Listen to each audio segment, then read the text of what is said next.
Welcome to episode 6 of The Rocketry Show. On this episode, we're going to clear the backlog. We've got a backlog of emails and some news items and catch up to do from our last show. So let's get right to it. 5, 4, 3, 2, 1.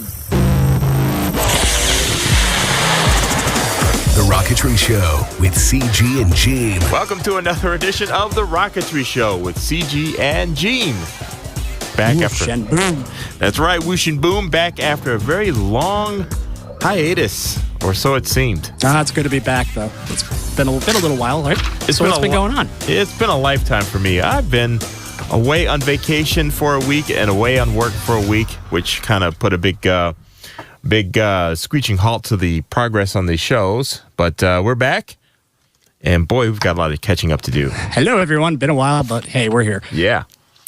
So the big thing is some of you who follow me and or follow our Rocketry Show Facebook page, you saw that I had the opportunity to actually witness the Orion Delta IV launch last week. Boy, I've been wanting to ask you about this for a week now. Tell us.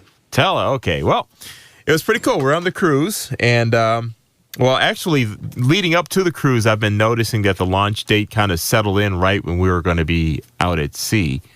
And so there was a part of me that was really bummed out about it. But then, on the other hand, I figured, well, maybe it'll work out in such a way where, you know, when launch time comes, I'll just run out to the front of the boat. And I have no idea what's going on. But if the rocket takes off, then I will maybe see the contrail as it goes up or something, you know, and... I'm going to pull a Titanic on the bow of the boat. Yeah, exactly. So, and let me tell you, in the bow of the boat, when they're moving, you don't realize just how much wind there is up there. That Titanic movie, you know, how you can do those theatrics without being blown back into the other side of the boat is beyond me. But there's a bit of wind up in front of that boat. You know, you have to kind of lean forward like it's a hurricane and just kind of force yourself through the wind. So, cut it, baby. Yeah. So anyway, the cool thing was the night before, while we were running around, I think it was around dinner time, I heard the crew make an announcement that, you know, the following, you know, tomorrow morning, meaning Thursday, we have something special. So if you guys want to see the Orion launch, you know, join us at 7:05. And I was like, wow, okay. Oh, yes, please. So, yeah. So they announced it on the boat. And so... So and this was the time we were like the day at sea rather than being at port somewhere. So they hightailed it up near the Cape there that overnight. So by 7:05 Thursday morning, we were kind of close enough that we could see the coastline. You know, cool. and so, you know, they're announcing on the PA because they're listening in on the NASA radio or whatever. Well, they call it NASA radio. I don't know what they were watching or listening to, but they were kind of keeping us informed amongst all their other things they were doing. And they mentioned it was delayed, but you know, they're hoping to launch within 40 minutes or so, and by that point we should be pretty close, you know, boat wise, so it'll be looking pretty cool. So I was like, okay, great. So as we're barreling our way up, you know, towards the coast, I was amazed at how many people were actually that got up to watch that. You know, the whole deck was quite full, maybe 70 or 80 people or so, maybe. That's cool. Being conservative about it, and amongst them was one guy who was a retired NASA employee who was up, you know, watching, and a woman who works for the a contractor for NASA in the budgeting department. So she was buying all this Wi-Fi on the boat to stay in touch with her friends back at the Cape. And they were keeping her informed what was going on. So we waited out the whole window on the boat, you know, through a little rain shower and everything. But you know, obviously everyone knows the story there where, you know, after there was a sailboat that got in the safe zone, you know, or the safety zone that they had to get out of the way.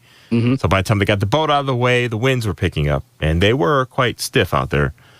And so that was on a hold. And then by the time the winds were cleared, well, that by that point with the Orion rocket sitting out there with all that cryogenic fluid simmering away for several hours, the valves were all stuck on the motors. Yeah, so they had to scrub it at the very last second. And so the next morning, we were actually docked at port then. So sitting in our room at the balcony, I was looking right at the Delta pad. And this time you can see the Delta sitting out there and all the lights on it.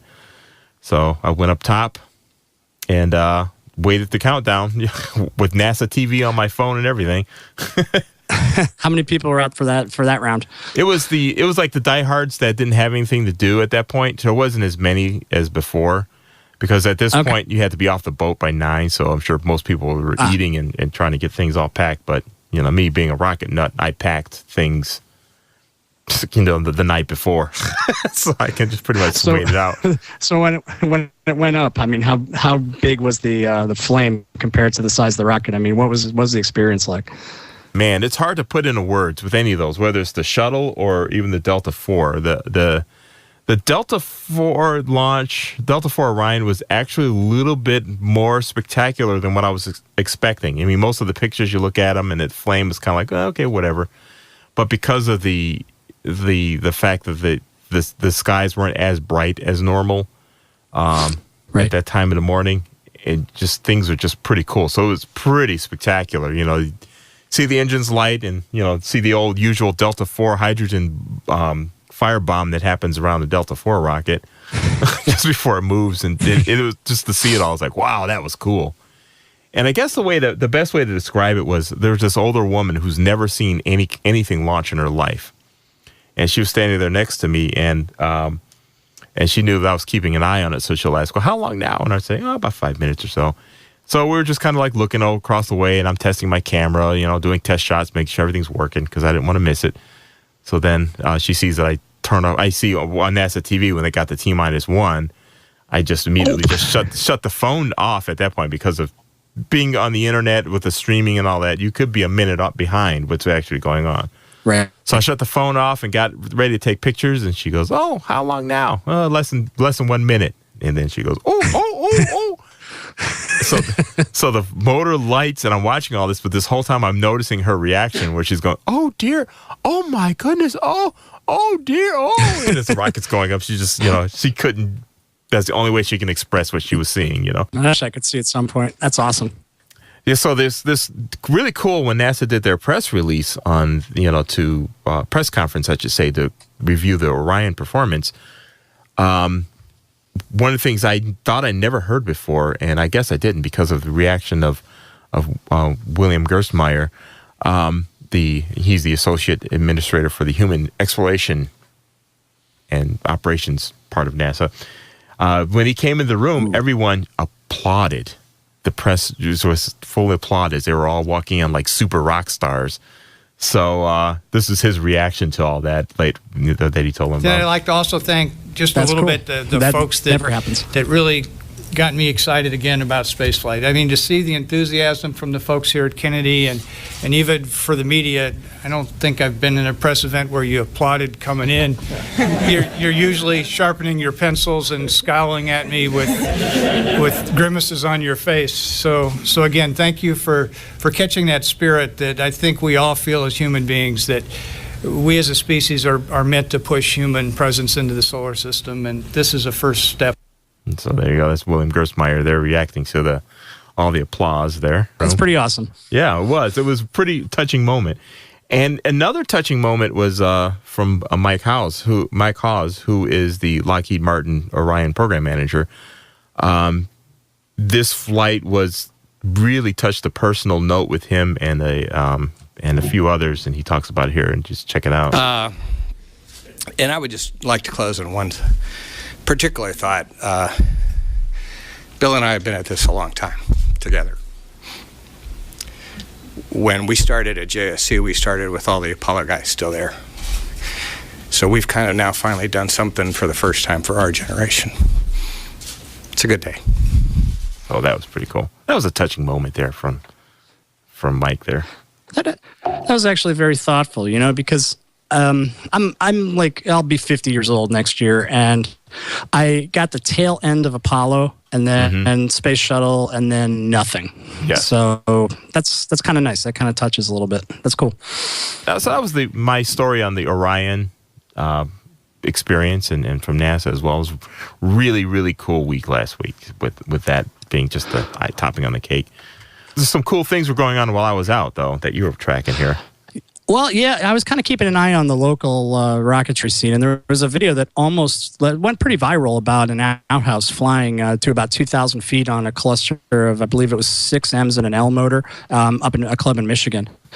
And I got a lot of links to it from friends. Hey, you got to check it out. And I'm like, yeah, I've seen it. But, it's like, oh, let's go throw a motor in something. I'm like, wait a second. So I went and did a little bit of research, and I found out that these guys really did about 3 years of research into the project before they even thought about launching it.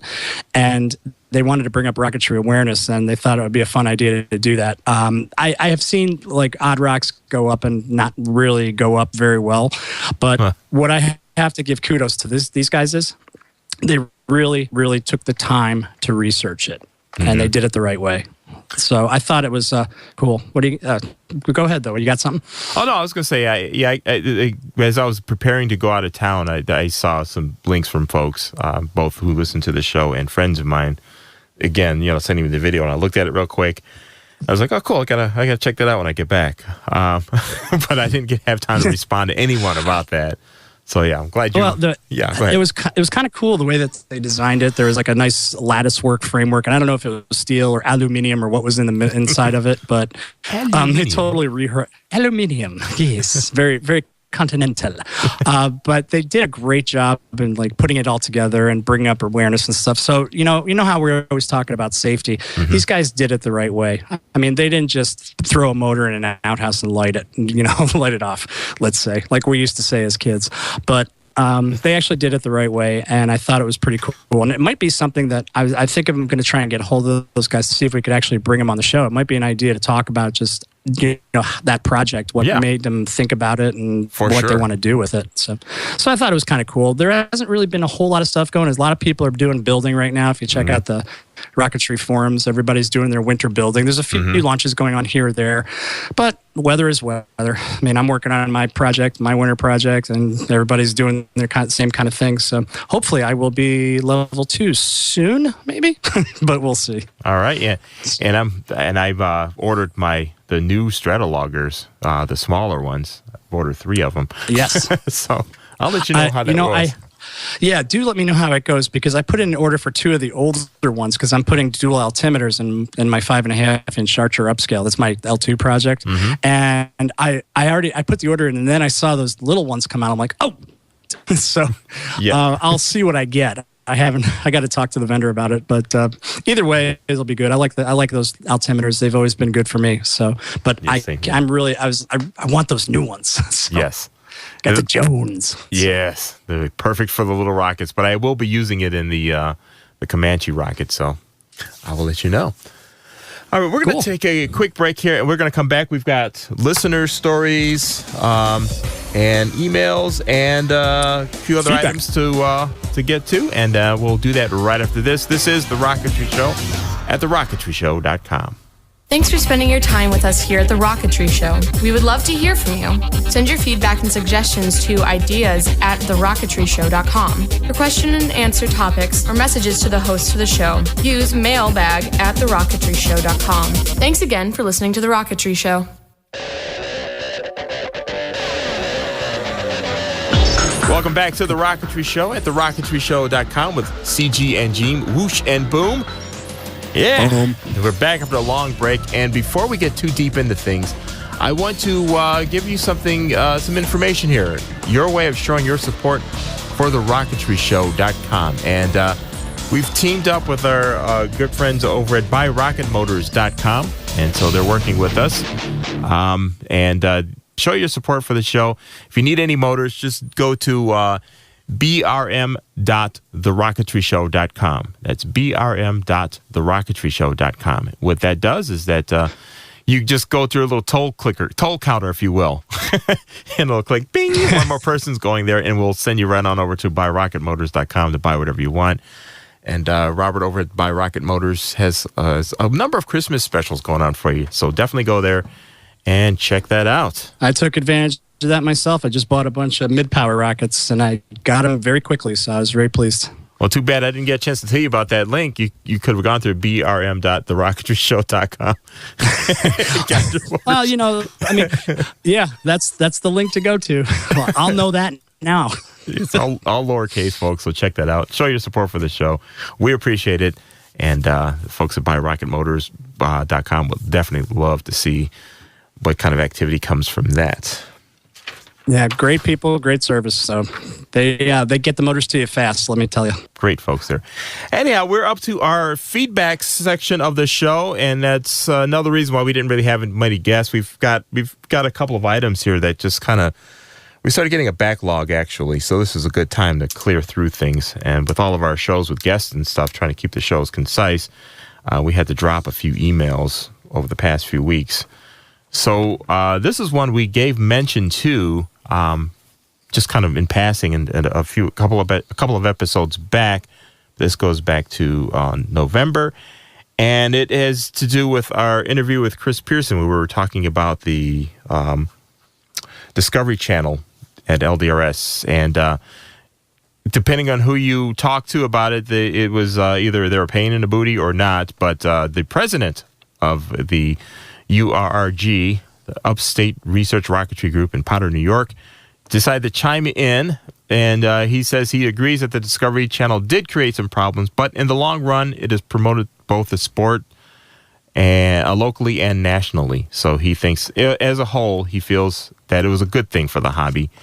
And I guess any notoriety the hobby could get to pique someone's interest, I guess I'll agree that it is a subject that put the hobby on the radar map for a lot of people who otherwise would have had no clue that people got together and launched rockets and launched big rockets and all that.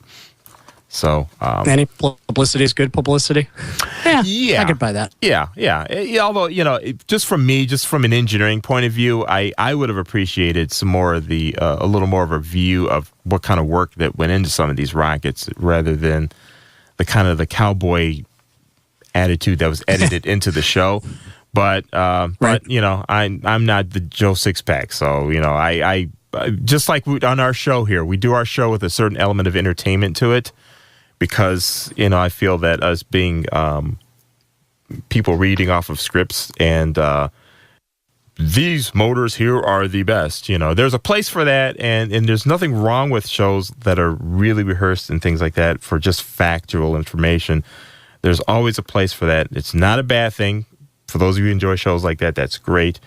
But we kind of balance entertainment and information at the same time. So that's kind of what we do. Infotainment. Are we? Does that mean we're infotainment? I'm trying not to be too infotainment like with it. But the idea is to try to introduce another group of folks who would have not have thought much about rocketry, or maybe they've flown Estes rockets in the past and they've been out of the scene, which there are a lot of folks like that. And maybe they don't realize that the hobby's changed a bit.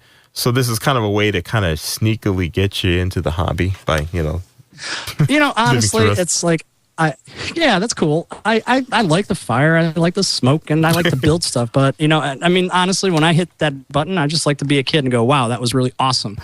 But it takes a lot to go into everything, as you know, and as everybody knows. But, sometimes all you see when you're out at the range is something like that goes whoosh or boom, and you're like, cool. And that's okay. Yes. Just remember that there's a lot of stuff behind it. And a lot of that's the drudgery work, the sanding and all the, making sure you've got all the measuring and all that stuff going on.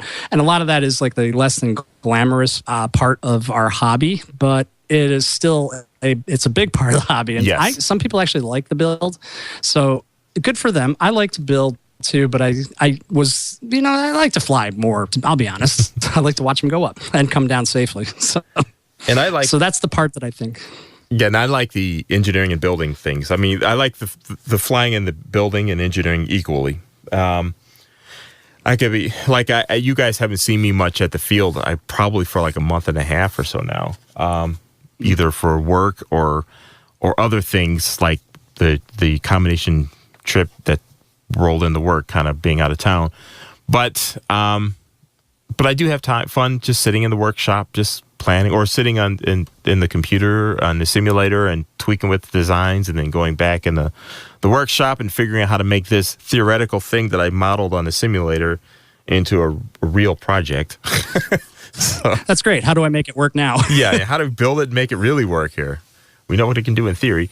So I get a kick out of both of them, and hopefully on this show, we wanted to present things in a way where we could be entertaining, but at the same time you learn stuff by kind of osmosis as we bring it up. Yeah, with our painfully boring voices. Yes. Yes. No, that's cool.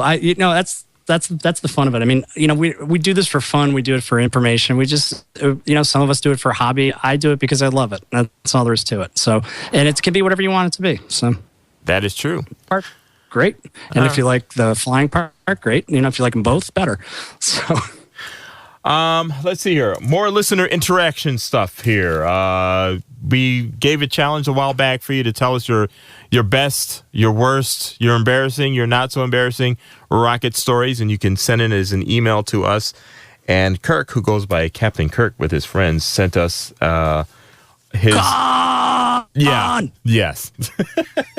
He sent us an MP3 of a story he would like to share. He sent several stories, but I'm going to pick this one because it gives us a chance to talk on something.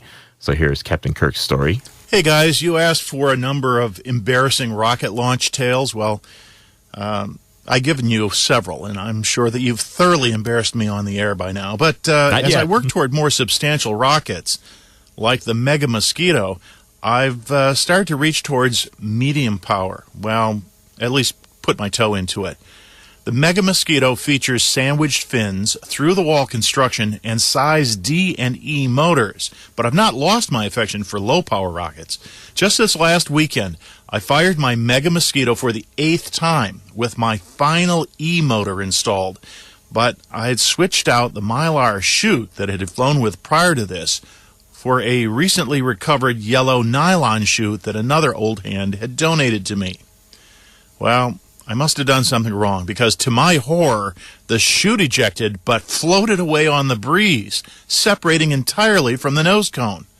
I'd used a fishing lure swivel clip to fasten it to the nose cone, and the chute, as a result, was immediately ripped from the nose cone by the force of the wind or the slipstream as it reached apogee. Well, my beloved rocket fell to several hundred feet to the mowed grass below, but fortunately escaped any damage. Boy, I learned my lesson about too weak a swivel. This was my first attempt at using swivels and clips to interchange chutes, and it was almost my last as well. Got any tips? Signed, Captain Kirk. All right, Captain Kirk, thanks for your story there. Yep, happened to everybody once in a while. Yes. So as he even mentioned there, he sent quite a few stories in, but I figured I'd start with that one because gives us a chance to talk on something that I kind of everyone's wrestled with that at some point are the swivels. And oh boy, where to start? Yeah, the most reliable ones I've seen, and I'm not sure where you would get them, but I got them from Jerry over at Lock Precision. We were hanging out, and he gave me a handful of these really heavy duty swivels. They are fishing swivels, but they're pretty substantial, and they worked great. Another type is the type where and we'll have to post a picture of it in the show notes on the website for you to look at so you know what I'm talking about.